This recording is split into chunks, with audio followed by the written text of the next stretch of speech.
पूंजी बजटन की प्रविधियां, techniques of capital budgeting, इस पर पहला ई लेक्चर है ये। और इसमें आज अपन जानेंगे अदायगी अवधि विधि, पेबैक पीरियड मेथड। ये बीकॉम पार्ट सेकंड के विद्यार्थियों के लिए है। विषय है EFM second, elements of financial management. और मैं doctor Manushyarath Pathak, department of EFM, SRLS government college Kaladera, Jaipur, आप सभी विद्यार्थियों का इस ई लेक्चर में हार्दिक स्वागत और अभिनंदन करता हूं। पूंजी बजटन प्रविधियां, जिसमें पेबैक पीरियड मेथड आज पढ़ेंगे अपन। इस पर यह पहला वीडियो लेक्चर है। कैपिटल बजटिंग, पूंजी बजटन क्या है, पहले इसको जान लेते हैं अपन। जैसा कि अपन पढ़ चुके हैं पहले कि दो प्रकार के एक्सपेंडिचर होते हैं, रेवेन्यू एक्सपेंडिचर और कैपिटल एक्सपेंडिचर। जो रेवेन्यू एक्सपेंडिचर होता है उसका लाभ संस्था को बहुत कम समय के लिए के अंदर ही हो जाता है, जबकि पूंजीगत व्यय का लाभ दीर्घकाल में प्राप्त होता है। तो ऐसे विनियोग में निर्णय करने के लिए, इन्वेस्टमेंट करने के लिए पहले सोचना समझना पड़ता है कि जो दीर्घकालीन विनियोग करना है, दीर्घकाल के लिए पूंजी फंस जाएगी तो उसकी क्या उपयोगिता होगी, क्या लाभदायकता होगी, क्योंकि पूरा व्यापार जो है वो इसी निर्णय पर निर्भर करता है। तो पूंजी बजटन एक प्रकार से विनियोग निर्णय है, दीर्घकालीन विनियोग निर्णय। पूंजी बजटन का आशय वित्त के विभिन्न स्रोतों से पूंजी प्राप्त करने के लिए बजट बनाने से नहीं है, बल्कि यह एक विनियोग निर्णय है। इसलिए कि पूंजी बजटन पूंजी के दीर्घकालीन नियोजन से संबंधित एक प्रक्रिया है, जिसके अंतर्गत पूंजीगत विनियोग की भावी लाभदायकता का अध्ययन करना, उसकी पूंजी लागत की गणना करके अर्जन लागत से तुलना करना तथा अंत में उस विनियोग के करने अथवा न करने के बारे में अंतिम निर्णय लेना सम्मिलित है। यानी जो जिस पर खर्चा किया जा रहा है, जैसे मशीन क्रय की जाती है, तो उसकी पूंजी लागत कितनी है और भविष्य में उससे कितना लाभ प्राप्त होगा, कितनी अर्जन क्षमता प्राप्त होगी, उन दोनों की तुलना करके निर्णय लिया जाता है कि इस विनियोग को किया जाए या नहीं किया जाए। यही पूंजी बजटन कहलाता है। पूंजी बजटन की जो टेक्निक्स है, जो प्रविधियां हैं, वो दो भागों में बांटा जा सकता है, परंपरागत ट्रेडिशनल और अपहारित रोकड़ प्रवाह, डिस्काउंटेड कैश इनफ्लो। जो ट्रेडिशनल मेथड है उसको तीन भागों में बांटा जा सकता है, अर्जेंसी मेथड, अपरिहार्यता, अदायगी अवधि, पेबैक पीरियड, और औसत प्रत्यय दर, average rate of return method. जो डिस्काउंटेड कैश इनफ्लो है, जो कि जो रोकड़ अंतर्वाह है उसके वर्तमान मूल्य पर आधारित ये तीनों विधियां हैं, जिसमें पहले शुद्ध वर्तमान मूल्य, नेट प्रेजेंट वैल्यू मेथड, लाभदायकता सूचकांक, प्रॉफिटेबिलिटी इंडेक्स, और तीसरा आंतरिक प्रत्यय दर विधि, internal rate of return method. परंपरागत विधि में, ट्रेडिशनल मेथड में सबसे पहले है अर्जेंसी मेथड। अर्जेंसी मेथड का क्या अर्थ है? जैसी किसी चीज की आवश्यकता हुई, जैसे मशीन अगर टूट गई तो बिना कोई सोचे समझे तुरंत दूसरी मशीन खरीदकर उसके स्थान पर काम चालू कर दिया गया। तो अपरिहार्यता, आपातकालीन आवश्यकताओं अथवा संकटकालीन परिस्थितियों के आधार पर पूंजी परियोजना की स्वीकृति को उचित ठहराने हेतु प्रयुक्त एक मापदंड है। इस विधि के अंतर्गत ऐसी परियोजनाओं को पहले लिया जाता है जो कि तुरंत आवश्यकता है तथा जिन्हें स्थगित नहीं किया जा सकता है। उदाहरण के लिए किसी कार्यरत मशीन के ध्वस्त हो जाने पर उत्पादन प्रक्रिया को चालू रखने के लिए उसकी मरम्मत करवाने की बजाय नई मशीन को प्रतिस्थापित करने का निर्णय लिया जाएगा। तो ये अर्जेंसी मेथड कहलाता है, लेकिन इसके कई नुकसान हैं क्योंकि आपका निर्णय हो सकता है कि सही हो या नहीं हो। दूसरा है ट्रेडिशनल मेथड में जो बहुत पॉपुलर है, पेबैक पीरियड मेथड, हिंदी में इसको कहते हैं अदायगी अवधि विधि। अगर अदायगी अवधि यानी जो पीरियड दे रखा है वो पीरियड का मतलब क्या है? यह अवधि है जिसमें परियोजना के मूल लागत की वसूली होने की संभावना होती है। यानी मान लीजिए परियोजना जो है 1 लाख रुपए की है, 1 लाख रुपए की कॉस्ट है, तो 1 लाख रुपए की जो वसूली है उस परियोजना से कितने वर्ष में हो जाएगी, वो वर्ष ही, वो समय ही अदायगी अवधि है। तो जिस भी परियोजना का जो समय कम होगा उसको चुन लिया जाएगा इस विधि के अनुसार। इसको समझ लेते हैं अपन। मान लीजिए अगर इवन कैश इनफ्लो है, जो परियोजना से लाभ प्राप्त हो रहा है वो अगर इवन है, समान रूप से है, तो किस प्रकार से गणना की जाएगी? उसके लिए फॉर्मूला है इनिशियल इन्वेस्टमेंट, प्रारंभिक जो विनियोग किया जाता है, divided by net annual cash inflow, जो प्रतिवर्ष उस परियोजना से जो लाभ प्राप्त हो रहा है उसको उसके डिवाइड कर दिया जाए, आई अपॉन सी, यानी initial investment divide by net annual cash inflow. जैसे एक उदाहरण ले लेते हैं। Example, Rajesh limited wants to buy a new machine on the condition that its cost can be recovered in 5 years by saving their forms। ये information आपको दे रखी है, कॉस्ट ऑफ मशीन दे रखी है 3 lakh, annual sales revenue generate by the new machine 4 lakh, यानी जो machine पर काम करने के बाद जो सेल जनरेट हुई उससे जो लाभ प्राप्त हुआ बेचने पर उसके माल को, वो 4 लाख रुपए हुआ और ये प्रतिवर्ष हो रहा है। वेरिएबल कॉस्ट दे रखी है 60% ऑफ सेल्स, यानी इसका 60%। Annual fix cost other than depreciation 20,000, यानी फिक्स कॉस्ट दे रखी है 20,000। Life of the machine 8 years, यानी 8 वर्ष दे रखी है इस मशीन की life. Taxation to be charge at 30% of profit, जो टैक्स है वो प्रॉफिट का 30% है। और ये एडवाइस देना है कि मशीन शुड बी एक्वायर्ड और नॉट, ये एडवाइस देना है। जैसे इसमें लिखा है 5 वर्ष अगर है पेबैक पीरियड, तो इसका मतलब है इस मशीन को क्रय करना उचित रहेगा। तो इसको पहले अपन निकालते हैं। एनुअल कैश इनफ्लो जो है वो अपन निकालना पड़ेगा, वो अपन निकालेंगे आफ्टर टैक्स और बिफोर डेप्रिसिएशन। तो अगली स्लाइड में उसको समझाया गया है कि कैसे निकाला गया है। सेल्स रेवेन्यू दे रखा है सवाल में, पिछली स्लाइड में 4 लाख रुपए, इसमें से लेस कॉस्ट कर दीजिए। वेरिएबल कॉस्ट 60%, इसका 60% 2,40,000, फिक्स कॉस्ट दे रखा है 20,000, दोनों को ऐड किया 2,60,000, लेस किया तो आया 1,40,000। डेप्रिसिएशन जो है उसका क्या फॉर्मूला है, जो आपका इनिशियल इन्वेस्टमेंट है डिवाइड बाय लाइफ, तो 3 लाख डिवाइड बाय 8, तो डेप्रिसिएशन अपने लेस किया 37,500। तो प्रॉफिट बिफोर टैक्स आ गया और आफ्टर डेप्रिसिएशन आ गया 1,02,500।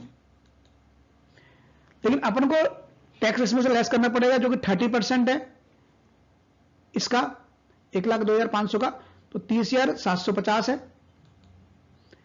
तो प्रॉफिट आफ्टर टैक्स आया 71,750, लेकिन आफ्टर टैक्स भी और आफ्टर डेप्रिसिएशन भी है। इसमें डेप्रिसिएशन अपन ऐड करेंगे, एड डेप्रिसिएशन 37,500।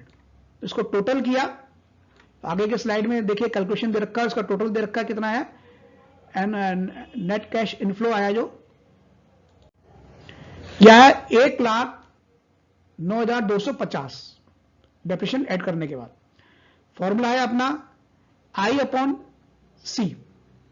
तो इनिशियल जो इन्वेस्टमेंट कितना है 3 लाख डिवाइडेड बाय कैश जो इनफ्लो है 1,09,250, इसको डिवाइड किया तो यह है 2.75 ईयर्स, यानी इतने समय के अंदर वसूली हो जाएगी। तो 5 वर्ष का दे रखा है तो ये 2.75 में वसूली हो गई है। तो इसका मतलब ये इसका निर्णय लिया जा सकता है इस मशीन को क्रय करने का। लेकिन ये कब होगा? जब कैश इनफ्लो इवन है, यानी कैश इनफ्लो जो प्राप्त हो रहा है प्रतिवर्ष वो समान रूप से प्राप्त हो रहा है।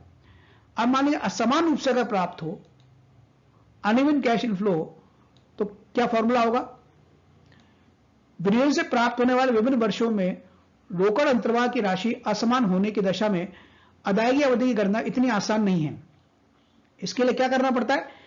जितनी समान रोकड़ अंतर्वाह की दशा में है, ऐसी अवस्था में अदायगी अवधि की गणना रोकड़ प्रवाह के उस समय तक संचयीकरण की प्रक्रिया द्वारा की जाती है जब तक कि संचयी रोकड़ प्रवाह मूल विनियोग की लागत के बराबर ना हो जाए। यानी इसमें क्यूमुलेटिव जो है वो एक प्रकार से फ्रीक्वेंसी बनाई जाती है, जैसे पहले अपन बना चुके हैं। तो क्यूमुलेटिव जो फ्रीक्वेंसी के द्वारा यानी क्यूमुलेटिव कैश इनफ्लो बनाया जाता है, और क्यूमुलेटिव कैश इनफ्लो को जो टोटल जो इन्वेस्टमेंट उससे तुलना की जाती है और किस साल में वो बराबर हो रहा है उस वर्ष को जो है पेबैक पीरियड दर्शाया जाता है। जैसे एग्जांपल ले लेते हैं, B limited company is considering investing in a project acquiring capital outflow of ₹1 lakh। Forecast of annual income after depreciation but before tax is as follows. जो एनुअल इनकम दे रखी है वो आफ्टर डेप्रिशिएशन और before tax दे रखी है, और हमको चाहिए बिफोर डेप्रिशिएशन और आफ्टर टैक्स। क्या क्या सूचना दे रखी है? पहले वर्ष में जो है 50,000 रुपए हो रहा है रोकड़ अंतर्वाह, दूसरे में 50, तीसरे में 40, चौथे में 40 और पांचवें में 20,000। और क्या दे रखी सूचना? डेप्रिशिएशन में be taken at 20% on original cost, इसका 20%, at income tax at 50% of net income, evaluate the project using payback method. तो सबसे पहले हमको कौन सा कैश इनफ्लो ज्ञात करना है ऐसे सवालों के अंदर? Cash inflow before depreciation and after tax. उसके लिए आगे के स्लाइड में समझाया गया है। देखिए इसके लिए टेबल बनाई गई है, पांचों वर्ष लिखे गए। जो प्रॉफिट अपन को अवेलेबल है, प्रॉफिट आफ्टर डेप्रिशिएशन और बिफोर टैक्स, इसको अपन ए नाम दे दिया। और ये 50% जो टैक्स है इसको बी नाम दे दिया, यानी इसका 50%, 50,000 में 50%, 25,000, इसका 25,000, इसका 20,000, इसका 20,000, उसका 10,000, इसको बी नाम दे दिया। और सी जो है वो डेप्रिशिएशन निकाला, यानी कॉस्ट का 20%, 20% ऑफ कॉस्ट। तो यह है 20,000 सबका। तो 20,000, 20,000, 20,000, 20,000, 20,000 सबका 20,000। तो अब इसको इस तरीके से अपन को ज्ञात करना है कैश इनफ्लो बिफोर डेप्रिशिएशन और आफ्टर टैक्स। तो अपन को ए माइनस बी किया अपन ने, यानी ए में से अपन को बी को लेस किया। 50,000 माइनस 25,000 तो आया 25,000, और इसमें जो डेप्रिशिएशन है 20,000 वो ऐड कर दिया, यानी ए माइनस बी प्लस सी करना है, ये नेट कैश इनफ्लो आ जाएगा। इस तरीके से जो दूसरा वर्ष है उसमें भी 25,000 लेस किया, 50,000 में से 25,000 आया, प्लस 20,000 उसका भी 45,000 आया। तीसरे में 40,000 माइनस 20,000 प्लस 20,000 40,000 आया। इसी तरीके से चौथे वर्ष का, इस तरीके से 5 वर्ष का अपन ने नेट कैश इनफ्लो निकाल लिया। अब नेट कैश इनफ्लो निकालने के बाद अपने को क्यूमुलेटिव कैश इनफ्लो निकालना है, जिस तरीके से अपन मीडियन में निकाल देते हैं क्यूमुलेटिव फ्रीक्वेंसी, उसी तरीके से। तो इसमें 45,000 इनको दोनों को ऐड किया, दूसरे वर्ष का 90,000, इन तीनों को ऐड किया, तीसरे वर्ष का 1,30,000, इन चारों को ऐड किया, चौथे वर्ष का 1,70,000, और इन पांचों को ऐड किया तो आए 2 लाख। इस तरीके से क्यूमुलेटिव कैश इनफ्लो अपन ने निकाला। अब अपना जो इन्वेस्टमेंट है, यानी जो इन्वेस्टमेंट है वो 1 लाख है। अब 1 लाख की जो वसूली है कौन से वर्ष में हो रही है?